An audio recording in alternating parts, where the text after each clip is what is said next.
China's deepening crisis, joblessness, social strain, and health emergency. A COVID-19 resurgence is overwhelming hospitals across China, Hong Kong, Taiwan, and Singapore. China's CDC reported a positivity rate surge from 7% to 16.2% March 31, May 4, 2025, with severe cases rising from 3.3% to 6.3%. Antiviral drugs are sold out, and sudden deaths, particularly among young people, are soaring. Residents in Shenzhen and Yunnan report healthy youths collapsing abruptly, with crematoriums expanding and cemeteries overwhelmed. Official reports obscure fatalities, mislabeling them as flu or other illnesses. Social media points to heart attacks and cancer, noting 67% of 2024 farewell ceremonies for 35-40-year-olds were due to cardiac arrest.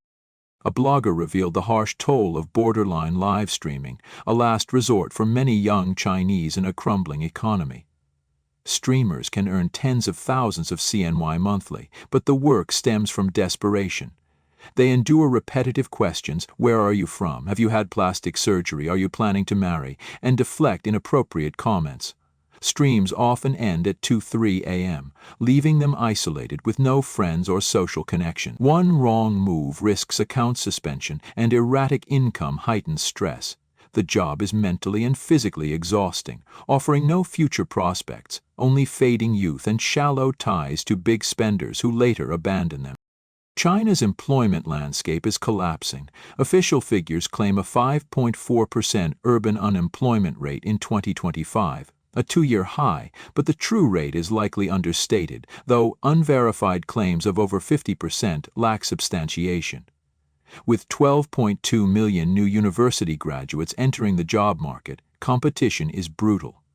Government and public sector jobs face salary cuts and layoffs. Foreign firms are exiting and traditional industries are imploding.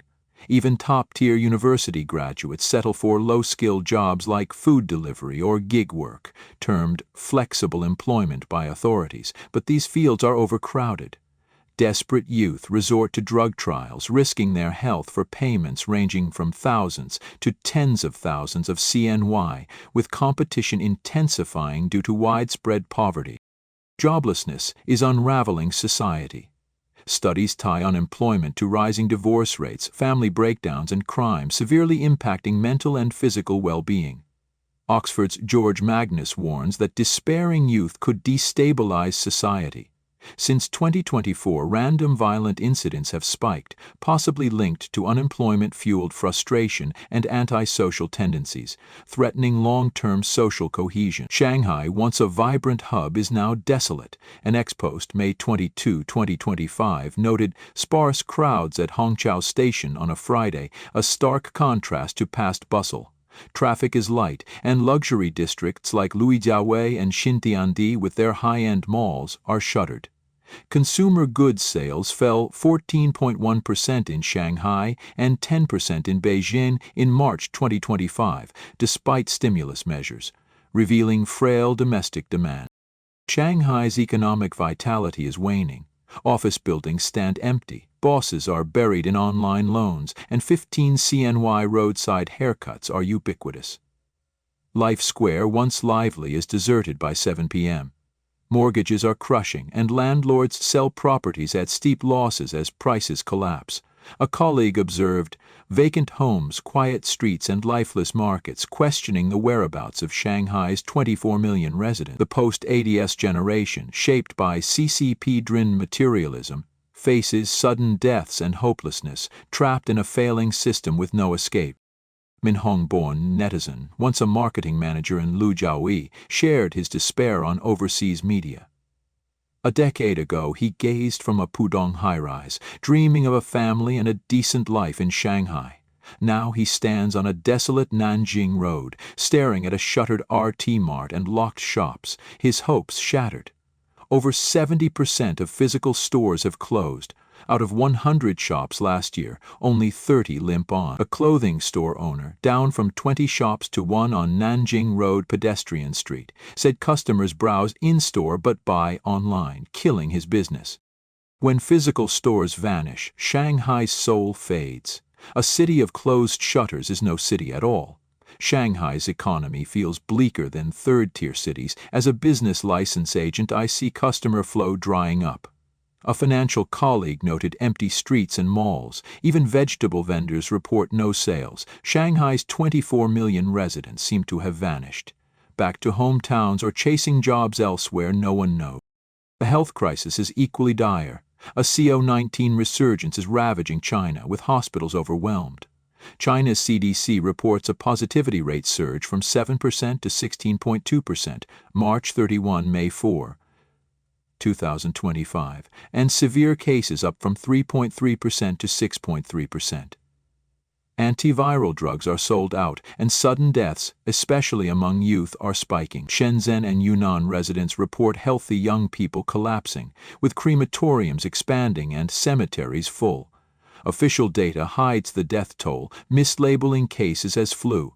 Social media cites cardiac arrest, 67% of 2024 farewell ceremonies for 35-40-year-olds, and cancer, 21%. Douyin blogger Chong Sheng Da mourned a relative's sudden death on March 15, 2025, noting unprecedented mortality among the young and healthy. Netizens echoed this. A Fujian user blamed that injection, while Hubei and Hunan users reported multiple deaths, including a 49-year-old's heart attack and 20-30-year-olds dying abruptly. Public figures are not spared.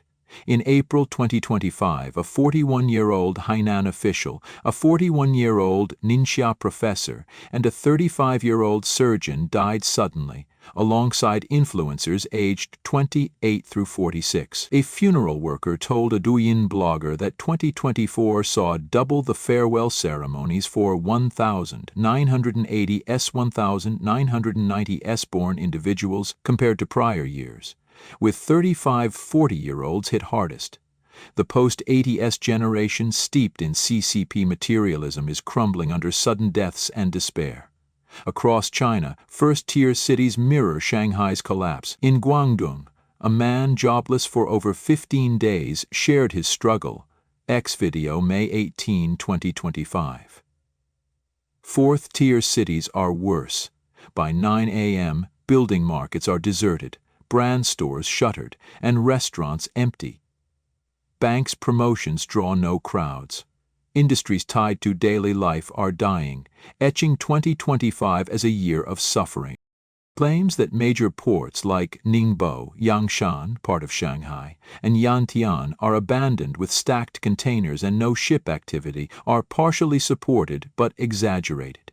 Reuters, May 7, 2025 reports, China's export growth slowed to 1.9% in April from 12.4% in March, reflecting a sharp decline in outbound shipments. Fortune, May 6, 2025, notes a 40% drop in U.S.-bound exports over 2 months compared to the previous year, while Flexport CEO reported a 60% drop in U.S. orders from China since new tariffs took effect. These figures align with the claimed 50% export volume collapse, particularly for U.S. routes. However, the ghost town imagery is overstated.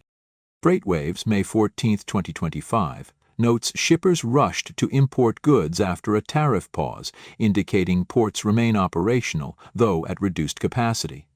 Ex-Posts, May 2025, mention a 20-35% cargo volume drop at U.S. ports like Los Angeles, indirectly reflecting reduced Chinese shipments but not a total halt. CNBC, April 16, 2025, confirms increased voyage cancellations, supporting footage of idle cranes and stacked containers at Yanyan, but no source verifies a complete standstill.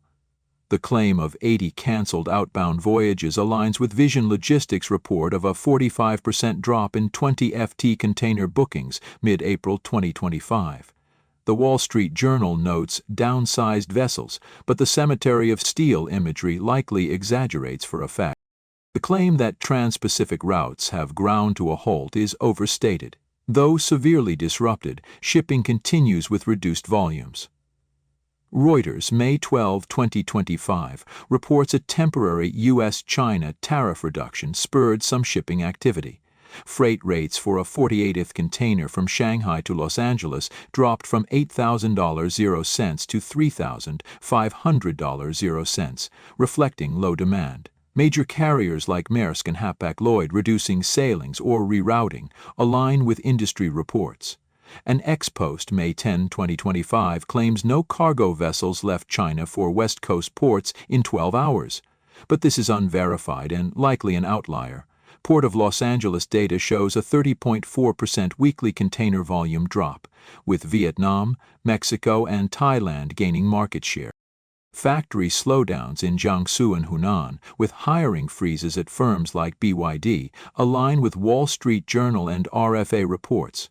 Offloading inventory at a loss on platforms like Douyin is plausible due to export barriers and domestic market saturation.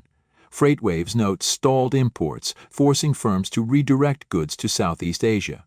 The steel industry faces a clear crisis, with U.S. exports near zero due to 145% tariffs. Tariffs from Vietnam, 28%, South Korea, 38%, and the EU, 62.6%. Plus 75 steel firms closing and 150,000 jobs lost early 2024, align with a 400 million ton steel surplus. In Dongguan, a 70% order drop matches Flexport's 60% figure, with electronics, textiles, and machinery hit hardest. Tariffs at 145% April 2025 have led to factory closures and empty workshops, as seen in Jiangsu videos. The claim of 80% of Dongguan factory owners facing destroyed credit is unverified but plausible. The complete halt and abandoned port imagery is likely exaggerated, as hubs like Shanghai and Ningbo are unlikely to fully stop. The 50% export drop to the U.S. is credible but may not apply to all markets. Steel industry job losses need further verification, and viral X videos risk distortion, like the unverified zero-ship claim. Official Chinese data lacks transparency, so logistics firms and Western media provide clearer, though incomplete, insights. Ningbo's furniture factories, heavily reliant on the U.S. market, are in severe distress due to a sharp economic downturn in April 2025. Orders were canceled overnight, forcing factories to shut down and lay off hundreds of workers instantly. Goods prepared for export are stranded at sea or piled in warehouses, with no new orders incoming. Factories stand empty, placed on indefinite holiday status. The Wall Street Journal, April 2025, reports a 40–60% drop in U.S.-bound exports, halving order volumes. Small and medium-sized enterprises, SMEs, face imminent bankruptcy, unable to sell inventory or sustain operations. In Dongguan, a toy factory's orders fell 50%, with its 200 workers reduced to 3-day weeks, a pattern echoed in Ningbo's furniture sector. Financial devastation is widespread. 70% of Ningbo's factory bosses are mired in debt, grappling with escalating triangular debts and unpayable bank loans. An ex-post May 11, 2025 notes 1,800 business closures in Shenzhen and Zhejiang, including Ningbo's region, underscoring the crisis. Bosses mortgage homes, cars, and factories, or resort to private borrowing to pay workers, but many cannot secure funds. They frequent courts as plaintiffs or defendants and beg banks for loans. Workers face steep wage cuts, with a 3,000 CNY salary at risk as factories struggle. The Ministry of Finance estimates a 1,800 CNY annual rise in household spending, worsening worker hardship. Foreign trade jobs have plummeted 23%, and Yangtze Delta factories, including Ningbo's, have slashed hours. With China halting U.S. soybean imports, displaced workers are pushed toward farming or livestock rearing, reflecting a collapse in urban employment. The crisis extends beyond factories. Catering businesses, particularly BBQ buffets dependent on affordable imported pork, beef, and lamb, are shutting down due to soaring ingredient costs. Prices for electric vehicles and solar products are surging, with electric cars up 3,000 CNY and iPhones up 500 CNY.